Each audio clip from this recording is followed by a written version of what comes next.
da época, e a pergunta que ele faz é: quem é o meu próximo?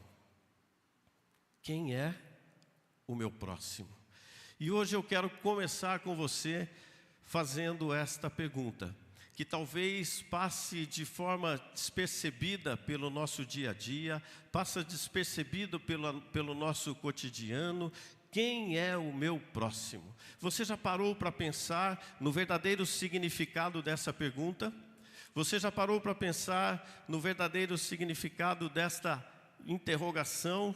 Porque muitas vezes, irmãos, o que acontece, nós, como eu falei, e você vai ver que tudo isso tem uma conexão com o que nós estamos ministrando, mas nós precisamos parar um pouco e refletir sobre esta pergunta, porque nós estamos tão ocupados muitas vezes no nosso dia a dia, na nossa agenda, com os nossos próprios problemas, com os nossos próprios afazeres, que nós esquecemos de olhar para as pessoas que estão ao nosso lado. Nós não olhamos mais. Imagine que você está aí na sua rotina do dia a dia. Imagine você caminhando no aeroparque. Imagine você passeando com o seu pet aí no seu bairro. Imagine você entrando e fazendo compras no supermercado. Imagina que nós estamos no meio de uma grande multidão de pessoas ao nosso redor.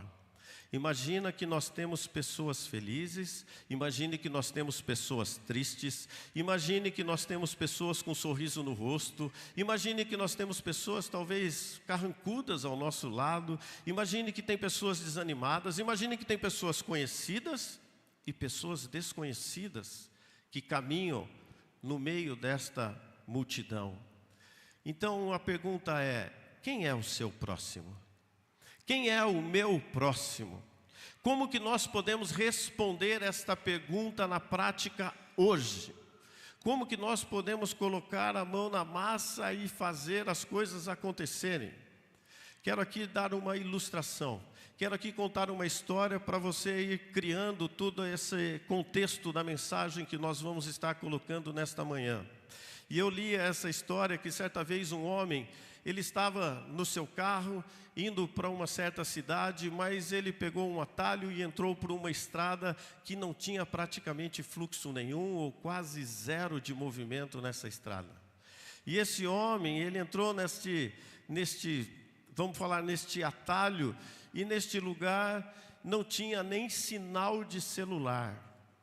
Vai imaginando a cena, irmãos. Vai pensando todo esse contexto.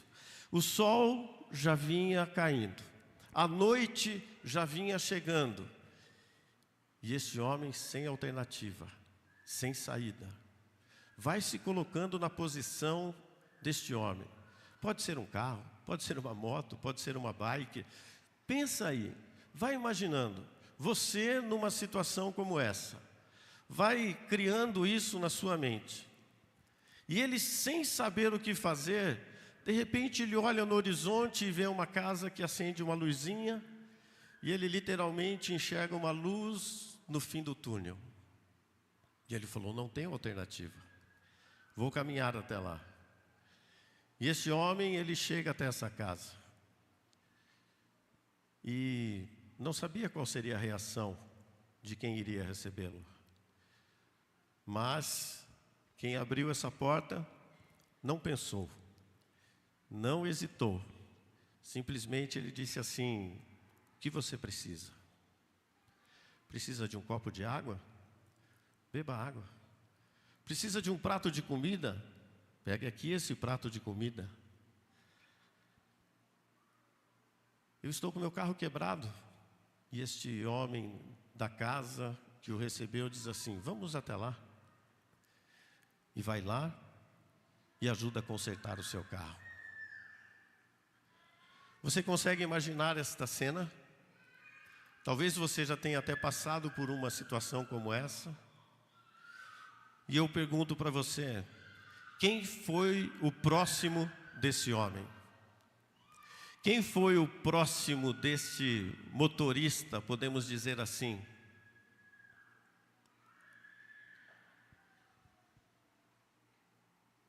Aquele homem que recebeu na sua casa, com certeza, ele foi o próximo de alguém que precisava. Mas será que esse motorista, tendo todas essas pessoas em sua volta, no seu dia a dia, na sua rotina, ele também teve a mesma atitude com aqueles que chegaram até ele um dia e pediram essa ajuda? E pediram esse apoio? E pediram essa colaboração? E será que nas nossas vidas alguém não chegou até nós um dia e pediu uma ajuda? E pediu um apoio? E pediu uma mão estendida? Nós atendemos ou não atendemos? Nós fomos este próximo ou não fomos este próximo? Quando nós olhamos para o texto de João, capítulo 14, versículo 21, Jesus nos fala deste amor. Jesus nos mostra este amor que vai além de palavras, que é demonstrado através de obediência e serviço. Seus mandamentos são claros sobre esta passagem, sobre este exemplo. Aquele irmão que ama Jesus é aquele que demonstra o seu amor em atitudes práticas. João 14, 21, ele diz assim: quem tem os meus mandamentos e lhes obedece, esse é o que me ama. Aquele que me ama será amado por meu Pai, e eu também o amarei e me revelarei a ele. O mandamento que ele nos deu foi claro: amar a Deus sobre todas as coisas, amar a Deus de todo o nosso coração, amar a Deus de toda a nossa alma, amar a Deus de todo o nosso entendimento, amar a Deus de todas as nossas forças e amar ao próximo como a nós mesmos. E como temos falado, Deus não faz nada desconexo. Talvez nós podemos ter lido esse texto várias e várias vezes e só nos interessou a primeira parte: amar a Deus sobre todas as coisas. Mas, irmãos, esses versículos, eles não são separados. Esses versículos têm conexão. Não adianta você falar que ama a Deus e não cuida do próximo. Não adianta você cuidar do próximo se você não entrega a sua vida para Jesus e não tem Ele como Senhor e Salvador. E nós encontramos nas Escrituras uma resposta muito clara. E este é o texto base da nossa mensagem, que eu convido você a abrir agora a sua Bíblia, em Lucas, capítulo 10, do versículo 25 e seguintes. Lucas, capítulo 10, versículos 25 e seguintes.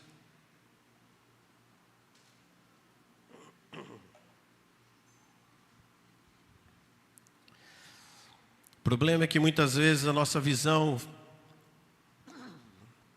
de próximo, ela está ligada a compartilharmos laços de amizade.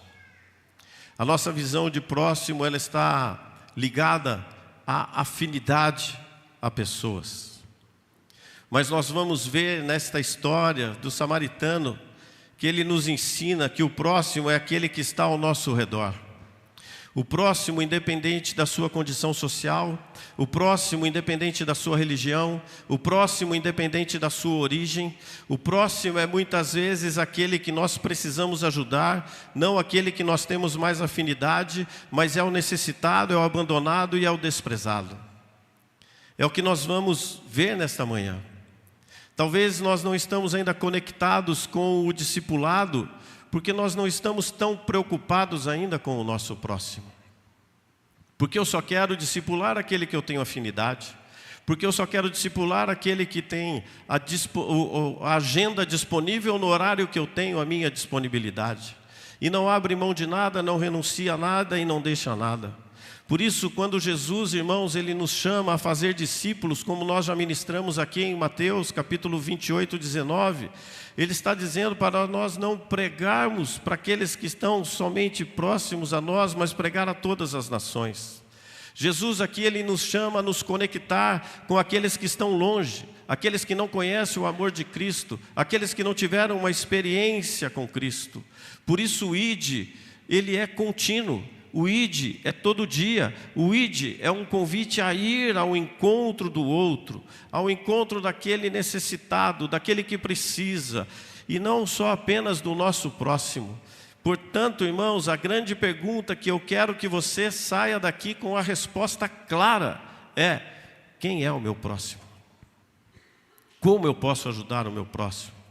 Como eu estou respondendo ao chamado de Deus para amar o meu próximo? Esta é a resposta que você tem que sair daqui com ela clara. Nós estamos indo até essas pessoas, nós estamos compartilhando a graça, nós estamos compartilhando esse amor, nós estamos esperando que eles venham ou nós temos ido até essas pessoas? E é isso que o texto diz nessa parábola. Lucas capítulo 10, versículo 25. Certa ocasião, um perito na lei levantou-se para pôr Jesus à prova e lhe perguntou: Mestre, o que eu preciso fazer para herdar a vida eterna? O que está escrito na lei? Respondeu Jesus. Como você a lê? E ele respondeu: Ame o Senhor, o seu Deus, de todo o seu coração, de toda a sua alma, de todas as suas forças e de todo o seu entendimento. E ame o seu próximo como a si mesmo. Disse Jesus: você respondeu corretamente. Faça isso e viverá. Mas, esse tal de mas, né, gente? Às vezes é um problema na nossa vida. Mas ele, querendo justificar-se. Quem é bom em dar desculpa, não é bom em mais nada. Mas, querendo justificar-se, perguntou a Jesus: e quem é o meu próximo? Em resposta, disse Jesus. Daqui a pouco eu continuo com a leitura. Quem é o meu próximo? Irmãos, o que Jesus quis dizer com amar a Deus sobre todas as coisas? Vamos começar por aqui. Porque se nós não entendermos essa primeira parte, nós não vamos conseguir cumprir a segunda parte. Se nós não entendermos o que Jesus quis dizer amar a Deus de todas as coisas, nós não vamos conseguir realizar e ter atitudes práticas com a segunda parte. O que estava no coração de Jesus quando ele reforçou este mandamento? O que será que passava no coração de Jesus? Jesus aqui estava nos deixando uma mensagem muito clara. Primeiro ele concorda com o homem, primeiro ele concorda com a lei, e ele diz assim: com o seu coração. Quando a gente vê coração aqui nesse texto, ele está falando de paixão. É algo que passa de qualquer tipo de sentimento. Quando ele fala aqui de alma, ele está falando da nossa fé. Quando ele está falando aqui de entendimento, ele está falando da nossa mente. Ele está falando de transformação da mente. Ele está falando de inteligência. E ele termina dizendo: com todas as suas forças. Então Jesus concorda com aquele homem que nós devemos amar a Deus com esses 4 sentimentos, podemos dizer assim, 3 sentimentos e uma atitude. Ele está dizendo: você precisa se envolver completamente com essa obra. Você precisa se envolver completamente com aquilo que você acabou de declarar que está escrito na lei. Ele está dizendo: você precisa mergulhar nesse amor. Você precisa estar conectado com essas 4 áreas na sua vida. Você está conectado com Deus nas 4 áreas, com essas 4 áreas na sua vida? Coração, alma, mente e força? Você está conectado com Ele?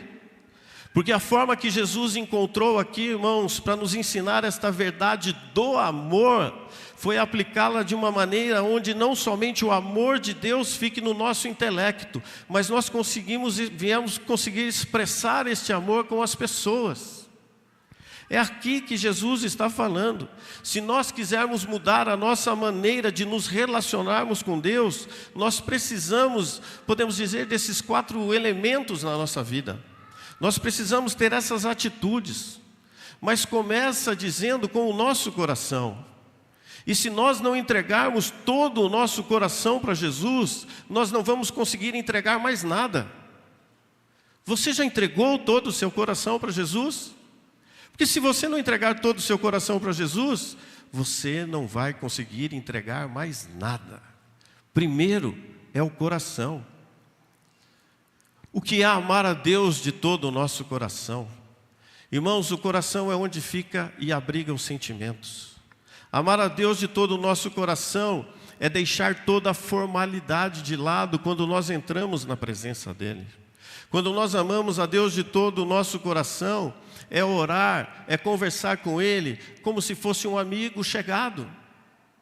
Como você conversa com um amigo quando você senta para tomar um cafezinho. Quando nós falamos de amar a Deus de todo o nosso coração, é deixar toda a ritualística, toda a religiosidade de lado. Amar a Deus de todo o nosso coração, muitas vezes essa religiosidade nos impede de entrar realmente no Santo dos Santos e experimentar o céu aqui na terra. Eu não sei como você ora. Talvez você ore só em pensamentos. Mas se você ora só em pensamentos, comece a orar em voz alta. Comece a expressar os seus sentimentos diante de Deus. Comece a expressar os seus sentimentos diante do Espírito Santo. Comece a declarar esses sentimentos, a sua emoção. Comece a colocar isto para fora. Orar de todo o coração é expressar sentimentos ao nosso Deus. Isto é orar com todo o nosso coração. Mas talvez você possa estar pensando, pastor, como fazer isso? Eu não sei, eu tenho ali, eu vou para o meu quarto, fico ali fechado, mas eu não sei como orar, não sei como fazer. Irmãos, fale com Deus sobre os seus sentimentos, fale com Deus sobre as suas fraquezas, fale com Deus sobre os seus medos, fale com Deus dos desejos do seu coração, como o pastor Ronaldo falava aqui, fale com Deus das qualidades dEle, da beleza dEle, fale com Deus, irmãos, fale com Deus sobre os seus pecados, fale com Deus sobre aquilo que você não consegue vencer, mas simplesmente falar, pastor, não, nós temos ensinado aqui, ore a palavra.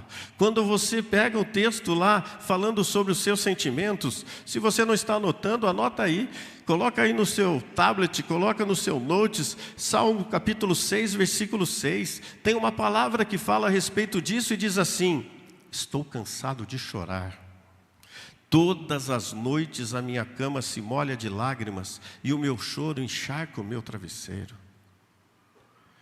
Talvez os seus sentimentos estejam assim. Talvez as suas noites tenham sido assim. Talvez a sua presença diante dele tenha sido assim. Talvez os seus... né?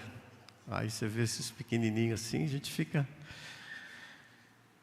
Fale com Deus sobre as suas fraquezas, irmãos. Quando você abre a sua escritura no Salmo 25, 16, tem um texto que diz assim, Deus, olha para mim. Deus, tem pena de mim, pois eu estou sendo perseguido e eu não tenho proteção. Livra o meu coração de todas as aflições. Talvez você está sendo perseguido nesses dias e não sabe para onde correr. Corra para os braços do Pai. Nós acabamos de louvar aqui. Nós teremos dias bons, nós teremos dias maus. Talvez um dia o mar vai estar naquela planície, talvez o dia o mar vai estar revolto. Depende, irmãos, nós teremos lutas, teremos dificuldades, mas o segredo está aqui. Conte as suas fraquezas, conte as suas limitações, conte os seus medos. No Salmo 55, versículo 5, ele diz assim, sinto um medo terrível e estou tremendo. O meu pavor tomou conta de mim. Talvez você está em pânico diante de uma situação, diante de uma enfermidade. Para onde você tem corrido? Para quem você tem buscado? Salmo 38:9 diz assim: Senhor, Tu sabes o que eu desejo, pois ouve todos os meus gemidos. Seja verdadeiro diante de Deus. Seja sincero diante de Deus.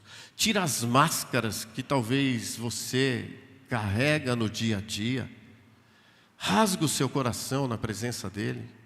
Rasga o seu coração diante do Espírito Santo. Fale com verdade, fale com sinceridade. Diga em voz alta o que você realmente quer, o que você precisa. O Salmo 18, capítulo 1 e 2, ele diz assim: Senhor Deus, como eu te amo. Tu és a minha força, o Senhor é minha força, minha fortaleza, o meu libertador. O meu Deus é uma rocha em quem me escondo. Ele me protege como um escudo. Ele é o meu abrigo. Você tem Ele como seu escudo? Você tem Ele como seu abrigo? Você tem Ele como seu porto seguro? Você tem Ele como aquele que você pode realmente descansar? Então aqui Jesus começa a mostrar de todo o seu coração. E assim você começa a abrir as janelas do céu sobre a sua vida. E assim você começa a abrir as janelas do céu sobre a sua casa. E assim você vai começando a experimentar algo poderoso dentro de você. E é quando ele diz de toda a sua alma. E o que é a alma? A alma é o lugar onde ficam as nossas decisões. A alma é o lugar onde habita a nossa vontade. A alma é onde nós somos movidos, somente na alma nós não somos movidos apenas por emoções e sentimentos ou pensamentos, mas dentro dessa alma tem uma vontade que pode muitas vezes ir contra o nosso pensamento e contra as nossas emoções. Falei sobre isso alguns dias atrás. Nós não precisamos de força de vontade. A nossa vontade, irmãos, ela é má e perversa. A vontade de Deus, como está escrito, ela é boa, perfeita e agradável. Que tipo de vontade nós temos buscado nesses dias? Amar a Deus de toda a nossa alma requer nós conhecermos essas verdades, requer nós conhecermos a nossa identidade. Nós temos características únicas, nós somos únicos diante de Deus. Você foi criado à imagem e semelhança dele e você é único. Por isso, amar de toda a alma é ter Deus como o bem mais precioso da nossa vida. É Ele, é por Ele, são todas as coisas. Então o relacionamento com Deus tem que ser o nosso bem mais precioso. Então amar a Deus de toda a nossa alma é decidir fazer o que Ele quer que nós façamos. E não fazer o que nós achamos ou queremos fazer. O que Deus quer que você faça? O que Deus quer que você realize essa semana?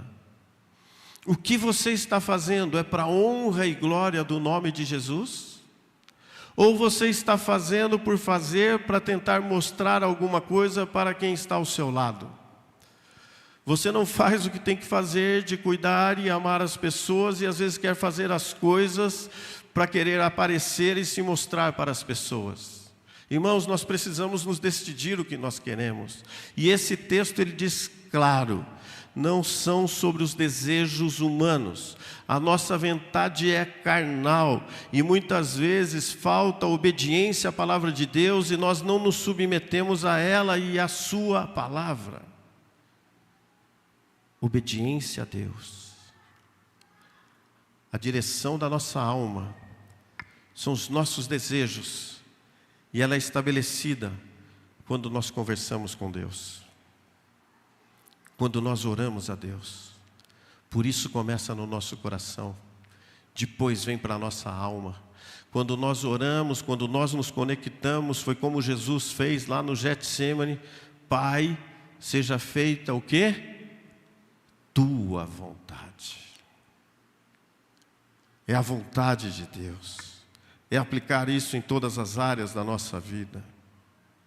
Quem quer amar a Deus, irmãos, deve desejar conhecê-lo de uma maneira contínua, como nós pregamos aqui já alguns meses atrás sobre Oséias, capítulo 6, versículo 3. Conheçamos o Senhor e esforcemo-nos para conhecê-lo. É com esforço, é com disciplina, é você buscar a Ele e conhecer Ele.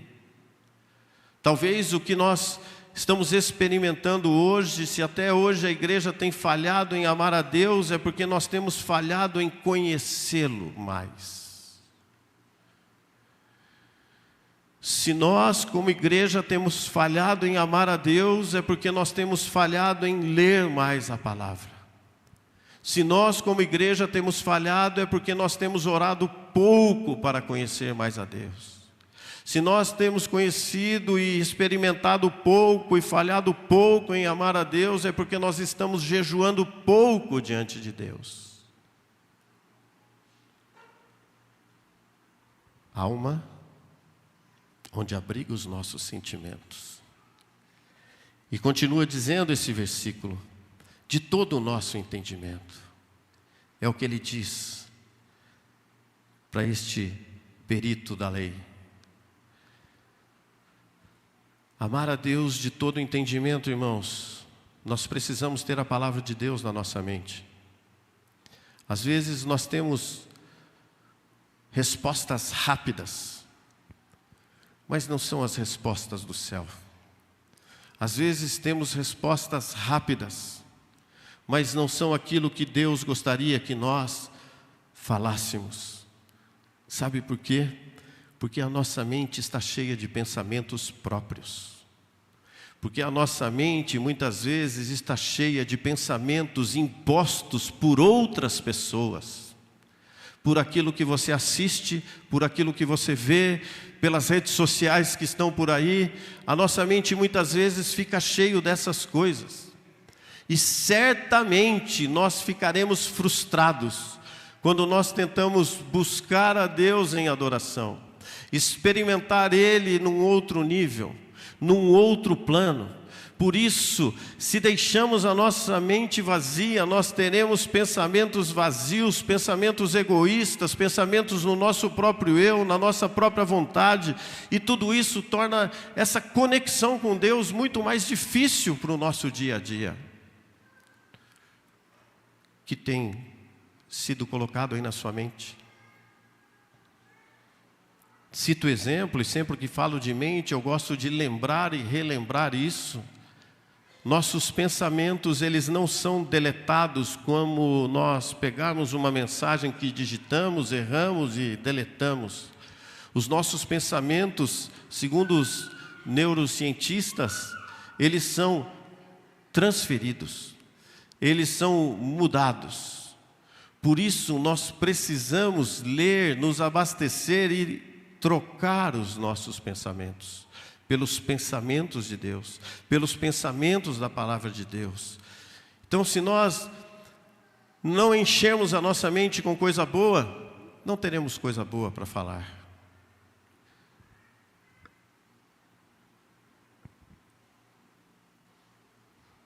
Você sabia que somente Deus tem acesso aos nossos pensamentos? Está escrito. Esta semana comecei mais uma vez a leitura das Escrituras, comecei pelo Novo Testamento, e ali Jesus fala: eu conheço os seus pensamentos, eu sei o que vocês estão pensando, e já responde em cima dessas coisas. Então somente Deus conhece e tem acesso àquilo que nós pensamos. Como está escrito em Isaías capítulo 26, versículo 3: tu guardarás em perfeita paz todos os que confiam em ti, aqueles cujos propósitos estão firmes em ti. É nele que nós precisamos guardar esta perfeita paz. De todo o coração, de toda a alma, de todo o nosso entendimento e de toda a nossa força. Mas o que é essa força? Você já parou para pensar? Da onde vem a sua força? Você já parou para refletir sobre isso? Da onde vem a sua força? De onde será que acontece essa força? A nossa força, irmãos, é o lugar onde os nossos pensamentos e sentimentos interiores, elas tocam o mundo exterior. A nossa força vem do pensamento e do sentimento que nós temos tocando o mundo exterior. A nossa força são as nossas atitudes. As nossas forças são as nossas ações. Isto é a força. A nossa força é colocar em prática aquilo que nós acabamos de declarar aqui nesta manhã. Sair de dentro para fora. Isto é a nossa força. A nossa força é a nossa reação diante de um pensamento, diante de um sentimento, como nós agimos e como nós pensamos diante das situações que nós estamos vivendo. Então, amar a Deus, quando diz o texto aqui, com todas as nossas forças, é ter confiança em Deus, em Cristo, que Ele pode fazer tudo. A nossa força tem que vir do alto. A nossa força tem que vir dele. João capítulo 14, versículo 12 diz isso: eu afirmo a vocês que isto é verdade. Quem crê em mim fará coisas ainda maiores. Uau, você já pensou? Que nós podemos fazer coisas ainda maiores daquilo que está escrito? Que nós podemos colocar em prática? Por isso que amar a Deus com todas as nossas forças é nós estarmos convictos, ter esta certeza de que nada que nós fazemos irá sobreviver sem Jesus, sem a presença dEle, sem Ele estar envolvido no processo. Porque está escrito em João capítulo 15, versículo 5, eu sou a videira e vocês são os ramos. Quem está unido comigo, esse vai dar muito fruto. Esse vai dar muito fruto. E olha como termina esse versículo: porque sem mim nada podeis fazer. Eu afirmo que é verdade. Quem crê fará coisas maiores. Mas você não vai conseguir fazer sozinho, porque sem mim nada podeis fazer.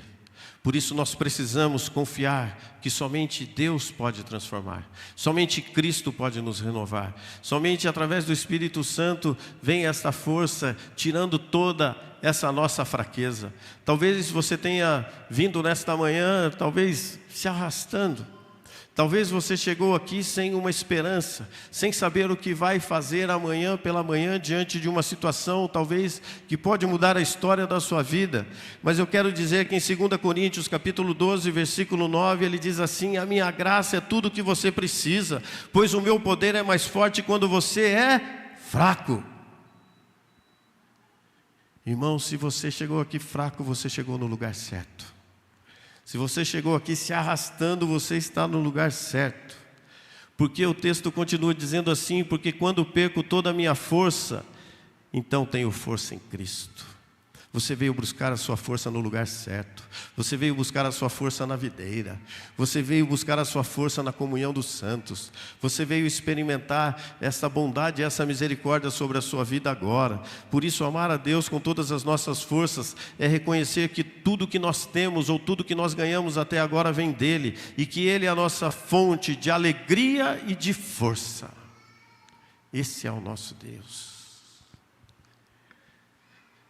Todo coração, toda alma, todo entendimento e de toda a nossa força.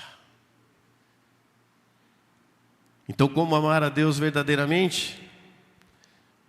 Nós nunca vamos saber se nós quisermos fazer do nosso jeito. Amar a Deus verdadeiramente envolve esses 4 elementos. Envolve esses 4 passos. Amar a Deus, ele continua dizendo nesse texto, que é de todo o coração, não requer de nós apenas palavras ou declarações da boca para fora, que nós amamos a Ele, ou cantamos louvores maravilhosos nessa manhã, mas ele está dizendo assim, requer atitudes, requer prática, requer ação, requer esta força para fora. E por isso ele responde dizendo, abra sua Bíblia, versículo 29 do capítulo 10 de Lucas.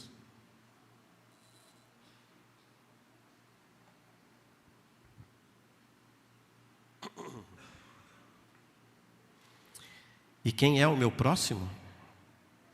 Em resposta, disse Jesus: um homem descia de Jerusalém para Jericó.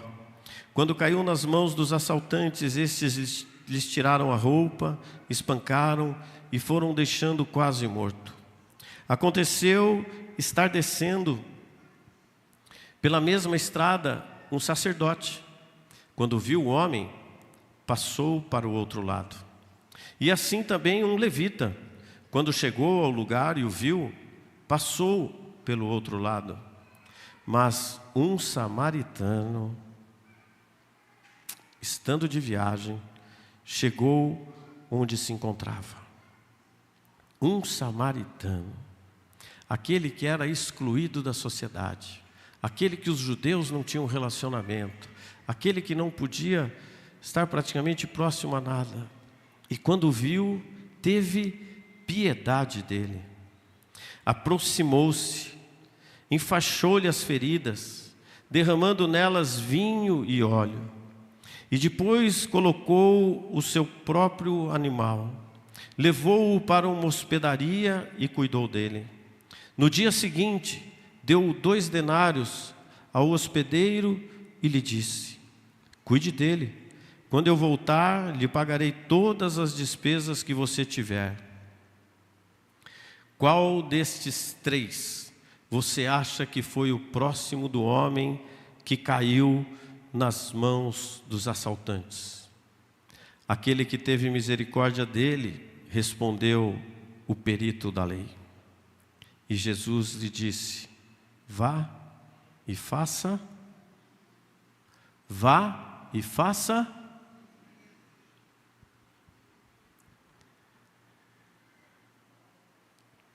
Jesus aqui ele mostra que o amor de Deus, ele é manifesto em atitudes de amor ao próximo. Jesus deixa claro aqui que nós podemos praticar o amor das pessoas que estão ao nosso lado agora, mas também nós podemos expressar o amor de Deus com aqueles que estão ao nosso redor. Irmãos, quando nós olhamos esse texto, e é isso que eu e você nós precisamos entender, esses textos não são 2 histórias diferentes, não são 2 conceitos diferentes, ele está falando de uma mesma coisa. É apenas uma coisa que Jesus está dizendo aqui, que o verdadeiro amor a Deus, o verdadeiro amor às pessoas, eles se conectam, eles se ligam, eles se misturam, eles estão juntos. Por isso nós só vamos conseguir discipular, ser um discipulador, deixar ser discipulado, se realmente nós tivermos este amor ao próximo. E nós não podemos limitar a extensão desse nosso amor. Se nós amamos a Deus, nós vamos amar ao próximo. Se nós não amamos o nosso próximo ainda, nós precisamos ver o que está acontecendo nessa nossa caminhada e nessa jornada com Cristo. Quando nós olhamos aqui para este final dessa história, nós podemos ver que muitas coisas são extraídas aqui, mas aqui eu vejo que mais impacta é aquele mestre da lei que estava tentando se justificar. Será que não estamos como este mestre da lei, tentando nos justificar diante de Jesus, quando não cuidamos, quando não amamos, quando não servimos, quando nós não estamos colocando a nossa vida à disposição dele? Quando nós olhamos aqui esta parábola, Jesus ele deixa claro, o homem mais próximo daquele homem que caiu nas mãos do assaltante foi quem? Quem teve misericórdia, quem teve compaixão, quem teve amor ao próximo. E eu creio que nesse momento aquele mestre da lei deve ter caído em si, que é o que eu espero que esta mensagem venha fazer no seu coração hoje. Que eu e você, nós possamos cair em si, cair em nós mesmos e entrar numa profunda reflexão se nós realmente estamos cuidando do próximo, se nós estamos ajudando o próximo. Porque aqui, irmãos, você pode falar o que for hoje, não tem como você falar ou dizer ou contar que você não sabe mais como fazer. Está diante de você essa palavra, está diante de você essa mensagem. A conclusão que Jesus tem é: você sabe tudo o que deve fazer da lei, e isso é ótimo, isso é maravilhoso. Então eu e você, nós sabemos o que nós temos que fazer, mas ela está incompleta se a gente não exercer misericórdia, não exercer amor para as pessoas que estão ao nosso lado, aqueles que nós estamos nos relacionando, aquelas que estão conosco no nosso dia a dia. Então é atitude. Jesus, quando ele fala aqui em resposta a este homem, ele está falando de atitude. E estas atitudes, tudo isso precisa desencadear numa ação de amor, desencadear numa ação ao próximo, porque no juízo todos os nossos atos farão diferença. Eu não lembro quem falou isso, mas um desses teólogos, pensadores, ele diz assim: tudo que nós fazemos aqui fica registrado na eternidade. Tudo que você está fazendo aqui fica registrado na eternidade. Fica registrado no seu dia a dia, no seu diário com o Pai. E a mensagem de hoje é exatamente como Jesus fez com aquele mestre da lei. Muitas vezes estamos buscando viver a vida correta, muitas vezes estamos buscando a vida perfeita para buscar a eternidade, ou os benefícios que ela pode nos dar, e perdemos de vista a maior recompensa que Cristo nos dá aqui na terra, que é amar a Ele e amar ao nosso próximo. Amar a Ele e olhar ao nosso redor. Amar a Ele e servir aquele que está ao nosso lado. E eu quero convidar o Ministério de Louvor a subir e convidar você a estar de pé. Porque quando Jesus foi questionado sobre como amar a Deus, Ele ampliou, Ele expandiu ainda mais esse significado. Quando Jesus foi questionado, Jesus mostra aqui que nós precisamos sair do intelectual e vir para uma ação concreta. Nós precisamos sair lá do nosso quarto e começa tudo ali, como nós pregamos nesta manhã. Mas tem que ter uma ação. Não podemos ficar parados. Não podemos ficar isolados.